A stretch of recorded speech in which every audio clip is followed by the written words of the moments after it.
और तो देख मिठो वीडियो बड़ी पिया वीडियो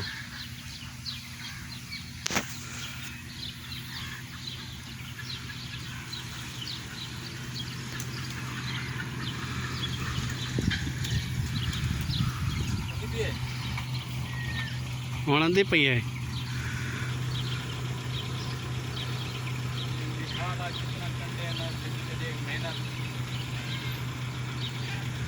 शान है को देख ले सू